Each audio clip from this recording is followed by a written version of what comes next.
Assalamualaikum warahmatullahi wabarakatuh. Perkenalkan, di sini saya sebagai narator pertama dengan nama Muhammad Rizaldi Alifiansyah dengan NIM 211318314. Perkenalkan, saya Yarina Zazalati Mustika dengan NIM 2118300 di sini berperan sebagai narator yang kedua. Di sini kami telah membuat video animasi 2 dimensi berbasis Canva yang berjudul Kehidupan Anak-anak Palestina di Bawah Bayangan Perang. Di tanah Palestina, pagi dimulai dengan keceriaan anak-anak yang bermain di pelataran rumah mereka. Tawa mereka bergema di antara bangunan-bangunan yang masih berdiri kokoh. Anak-anak bermain lempar bola dan sesekali bersenda gurau. Mereka bermain sepeda, bermain joget-jukit, dan menikmati kebersamaan tanpa memikirkan apa yang akan terjadi selanjutnya. Sebelum perang menghancurkan kedamaian mereka, kehidupan di kota Palestina berjalan seperti di kota-kota lainnya di dunia. Pagi hari dimulai dengan kesibukan yang hangat dan penuh harapan. Kota kecil Palestina tampak normal. Orang-orang dewasa pergi bekerja, dan anak-anak pergi ke sekolah. Di dalam kelas-kelas sekolah, anak-anak Palestina duduk rapih di bangku mereka, penuh dengan semangat dan keingintahuan. Mereka mendengarkan guru mereka dengan seksama, menuliskan catatan, dan mengangkat tangan untuk menjawab pertanyaan. Guru-guru mengajarkan pelajaran dengan penuh dedikasi, memberikan ilmu pengetahuan dan nilai-nilai yang akan membentuk masa depan mereka. Suasana kelas dipenuhi dengan suara-suara belajar, tawa kecil, dan semangat untuk meraih mimpi. Tetapi, di tengah-tengah kesibukan dan kedamaian ini, sebuah bayangan gelap melintas di langit yang cerah. Sebuah pesawat militer muncul, terbang rendah di atas kota. Suara gemuruh pesawat diikuti oleh suara ledakan yang mengguncang bumi. Bom-bom mulai dijatuhkan, menghancurkan bangunan dan menyebarkan ketakutan. Kota yang sebelumnya damai, seketika berubah menjadi medan perang. Anak-anak dan orang dewasa yang ketakutan berusaha mencari perlindungan. Setelah serangan, kota yang dulu hidup dan penuh harapan kini berubah menjadi reruntuhan yang menyedihkan. Bangunan-bangunan yang kokoh kini hancur berkeping-keping, dan jalanan dipenuhi puing-puing serta reruntuhan. Di tengah kehancuran ini, ada seorang ibu yang duduk memeluk erat anaknya. Wajah mereka mencerminkan kesedihan yang mendalam dan kehilangan yang tak terkatakan. Di sekeliling mereka tidak ada lagi yang tersisa dari rumah mereka dan orang-orang yang mereka cintai.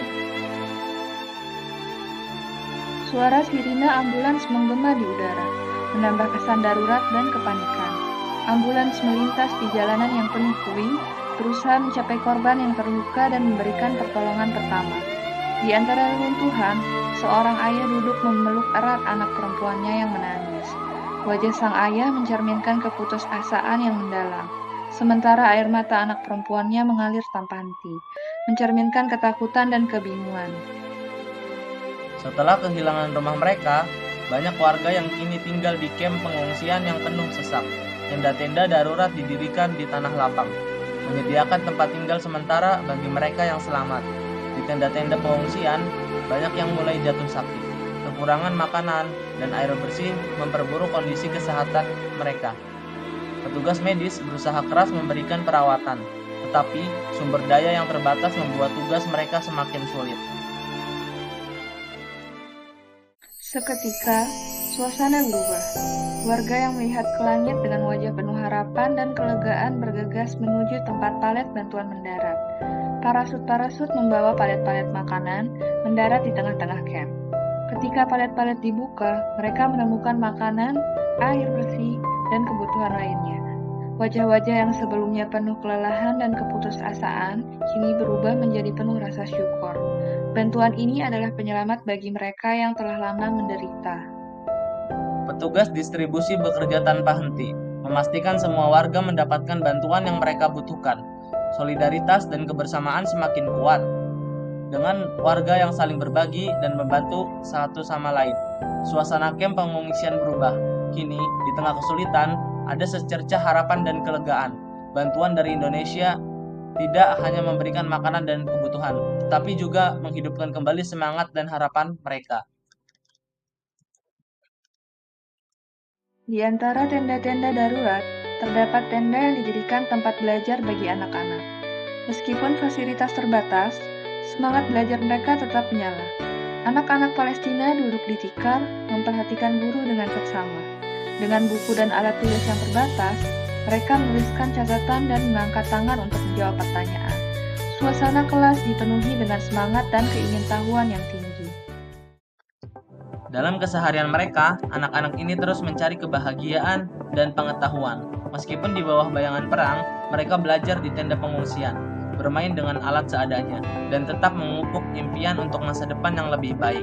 Di tengah penderitaan, solidaritas dan kebersamaan menjadi kekuatan yang menguatkan.